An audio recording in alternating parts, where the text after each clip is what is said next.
Hey everyone, this is Mike with the Crucial Talks podcast. Thanks a lot for listening in 2018. What this is a quick rundown of some of the guests and some of the podcast episodes we've had over the past year. Thanks again for listening, and if you need anything, please reach out to me at www.crucialtalks.com. Thanks a lot, and have a great 2019. We're all leaders. We may not view ourselves that way sometimes, but we're all leaders at one time or another.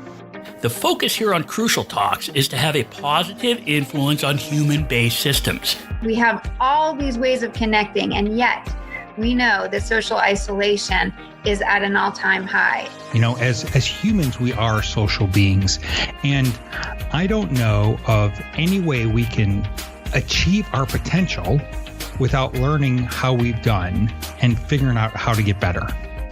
For a lot of us, we are taught to look for outside validation, to look to our parents, to look to society, to follow the blueprint. When you don't trust yourself and you don't follow your heart and you don't listen to yourself, it creates anxiety inside of us. Esteem is one very important reason why people choose to join or leave groups. The roles we assign people in our lives and in our workplaces are very powerful because they provide people with feelings of esteem and identity. Strip that esteem away, and people feel awful. Threaten that esteem, and people will do what they need to do to protect it. If you can come at someone with passion and positivity, then nothing, and I mean nothing, can get in the way of that. I always say it's easy to stay positive when your life is going well. What's really difficult is to stay positive during the time of crisis. And that's all because it's a matter of perspective that we have on any given situation. The lens through which we choose, because it is a choice, to see a negative event will directly impact the actions that we take in response to that event. When people feel like they are part of a supportive group, they can absorb more negative psychological events. Man, in the blink of an eye, your whole life can change. And now I thought, how am I going to do my job? They can have the life that they have always imagined, and they can thrive, not just survive, but really thrive. If you don't bet on yourself, why would anybody else? This is the moment of decision that we all face. It's not when your life is going good that you need to stay positive. It's when you're in these kind of dire situations, when you're shaking hands with death, when your life is falling apart. This is the time to be positive. You've got a shovel in your hand. You can lean on it and pray for a hole, or you can start digging. We need to change our lens. We need to change our mindset. Our mindsets need to change into something positive. In other words, we need to see a brighter future ahead and that there is something good that we can find that can help us improve. I noticed that a lot of people are actually scared of being scared and also of being laughed at. Anytime I'm going to do anything, I go in there with the mentality that it's already done. We're just going through the little dance at the beginning. Every time you delay and you wait in accomplishing your vision, that's another second you have to work twice as hard, 3 times as hard to make up the time that you lost. Isn't it amazing how we can just switch and empower ourselves a little bit more just by saying we have the choice? We think that this is a sprint. We try to microwave our success. It doesn't happen that way. It's about the growth, and it's about you always growing and learning. What we construct with each other through story can lead us to that outcome. You have to grab people's attention, but then you have to keep it. I see other human beings as an opportunity for me to learn and grow. You know, you can put some of the world's best people in the room, but if you don't give them a purpose, they're just going to sit there. Legacy is this concept of, do you leave things a little better than you found them? Are people better because of their time with you? Finding good team players that are willing to support, nurture, and challenge you is probably one of the biggest problems you'll ever have in business. I'm a great believer in a tight, strong, nurturing, challenging circle. We do have so many ways of connecting, and yet these connections are hollow if we don't really give positive messages that inspire belonging and connection and appreciation. People want to feel that they're in an environment where they can really trust each other and feel safe. The groups people belong to drive how they experience life. When you have a team, when you have a culture that is able to quickly identify risk, assess its material impact on the organization, and respond in a way that fosters increased trust and credibility in the brand, then you can weather any storm that comes your way. When you bring a group of people together where they're all bringing their full capacity, their full creativity, critical thinking, and knowledge to bear on something, that we're unstoppable as a species. Truly caring about people on your team creates an in-group relationship where people will watch out for each other. You have to identify your inner circle. Who can help you through the transition? Leaders should be able to rely on their people to be successful and vice versa. You make sure your people feel like valued individuals and you act like an owner in all your decisions. When one looks at an interconnected perspective, I think it changes interactions, which will shift all parts of someone's life. As employees don't experience work as a contract, they experience work more like a relationship. They want to be valued and appreciated and cared for and trusted, and they need to trust the people that they work with and work for. If we want to impact how people behave, we need to truly understand how people make decisions. What they discovered is that trust within team members is one of the biggest things. It wasn't their education background. It wasn't their experience. It wasn't their age or their years in the job.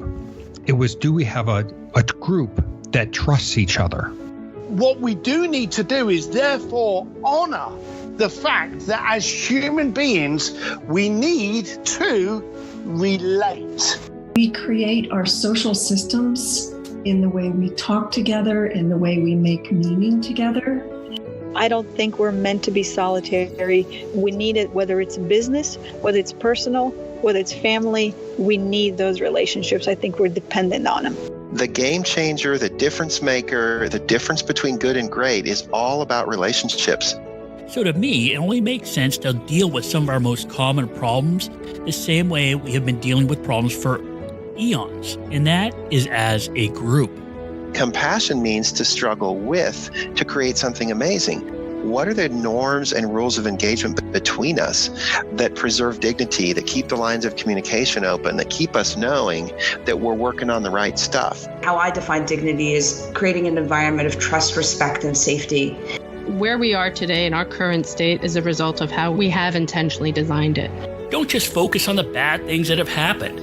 Develop some future casting that paints a brighter picture on what we want to happen. Whatever we are focusing on, we're going to create more of that. If we are focused on what it is that we want, where we want to go together, and what's possible, the more we talk about that together, the more we bring that into reality. If there is someone that is displaying behaviors that you do not want them to continue to emulate, you have to be able to step in and seize the moment and direct the conversation. And a company can manage culture on the front end and leverage it as a business asset as opposed to a business liability. For me, appreciative inquiry is all about finding out what is going on right, what is possible, what might be. And that you're looking for the best in people, in teams, the organizations, and the relevant community around them. The problem that we have fundamentally is that most employers, most leaders of organizations that employ people still think of and treat work as if it is a contract with the employee. The definition of employee engagement means that an employee trusts senior leaders and they feel an emotional connection to the organization or to your brand. We need to understand and look at all of our subtle attempts at controlling other human beings. You have the ability to control how you interact, how you respond, how you deal with conflict. If we can connect through story, it allows us to take down our masks so people can see who we truly are. In order to re-engage your employees or to keep them engaged from the get-go, you need to meet their basic human needs. Functionality is critical. Just talking about it is not enough. If you have a strong learning culture, a hunger for improvement, learning, growth, then it impacts all the other things executives care about. The premise is really that our experience of life is not based on what we do for a living or what we have, our possessions. It's based on what we think. We're in an age where employee motivation has changed. They don't stick around because they get paid more money. They actually stick around because they feel like they're able to give their best contribution, they're recognized for it, and they see a path to progress. I've always believed that storytelling is our most powerful currency that we can use to reach the hearts and minds of the people that we need to lead and influence. We need to communicate, and we need to communicate in a way that touches people and impacts their feelings and emotions, because ultimately that is how they make decisions. The things that are most memorable are the things that touch our emotions. You want to tell a good story because people think in story terms. When we're telling stories, we are communicating with people at a much deeper level. The storytelling and the communication might also be happening at a non-physical, non-local level in addition to whatever we're telling each other vocally. One of the things that we have to be careful of is that we're not so locked into our own perspective. And whatever your perspective is, that is what you're going to end up having in living your life. Positivity is a matter of perspective, and perspective is a matter of choice. If we want to get beyond average in any of our human-based systems, whether it's our family, company, or community, this fact that humans make decisions based on emotion must become part of our understanding. Our emotions don't really come from just our thoughts, or what we see and hear. They're really based on our perception of what we see and hear. There is no greater ROI than a decent, healthy relationship with another human being. It's critically important that having that relationship on healthy footing is everything. We need to create a work experience for them that feels like they're in a healthy relationship. Very often in organizations, both public and private sector, one of the things that I see lacking is that, we're constantly going through so much change that we forget about that human element. We forget about, we need to take care of those basic needs of our staff. It's one of my crisis ready rules. We will never defeat emotion with logic. We cannot trump emotion with logic. We all want to feel good, and it's all about how we feel. But your thoughts have the biggest effect on how you feel. It's consciousness, and the physical world is an experience within consciousness. People have conversations in their minds and with other people, and that's the heart of how you can change a life, one conversation at a time. We have to sometimes remember that our sensory organs only show us a sliver of the actual reality. How do you make sure that your actions, your words and your actions are in alignment with who you truly are, so that the people you need to lead and influence experience you as someone who's authentic? Dignity starts with you. You cannot force the executives and leaders around you to create a workforce or a workplace and a culture of dignity. It doesn't work that way. Dignity starts with you. So you can start by bringing dignity to your own life, to your work, and to all of your relationships.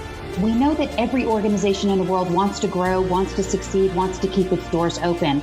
And there is no simpler way to do that than to ensure that your employees love your senior leaders, feel an emotional connection to your organization, and are going into the workplace each and every day and giving 110% discretionary effort and doing every single thing that they can to ensure that your organization succeeds. The best organizations are here to serve some customer and make their lives a little bit better. If you can deliver content in a way that people love consuming it, now you have king or queen.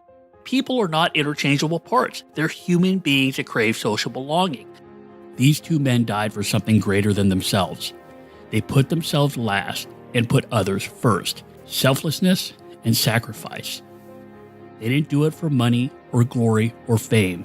They did it for others. How strong can people be when they are not just with others, but for others? Hey, we're all in this together. I just have a different role. No one was more important than the person on the front line. By putting ourselves into a new role, we can figure out the behaviors of that role and start to change our own behavior. Through storytelling, people can begin to see themselves in new roles. Set a vision. Set a vision of what you are trying to accomplish. We don't get any more time, right? Time is the most precious thing. You need to own it. And the moment that you can own it is the moment that you can begin to affect changes in your life. Choice is our biggest fundamental power, if you will. It is our beginning power of everything. And what I mean by power is the ability to act or take action. We can shift our situation from whatever we're experiencing right now to other alternatives. You can still be the hero of your story. It's not about the rank you hold or the prestige that comes with a position. It's about how you feel about what you're doing. It doesn't matter what role you are playing. If you believe in what you're doing, are doing the best you can, and feel like you are doing the right thing, then you are the hero of your own story. A hero is uplifted and improves the lives of others, and heroes protect others. So if you are kind, if you have a good attitude, if you try to help others, if you uphold the values of your workplace, your industry, your profession, your family, your church, your community, and if you protect others from harm, then you are a hero. It just requires you to be nice to others, exhibit behaviors that boost others, follow values, and look out for other people. You can be the hero of your own story. So go out and be a hero. Please review, share, and subscribe to the Crucial Talks podcast. Visit crucialtalks.com.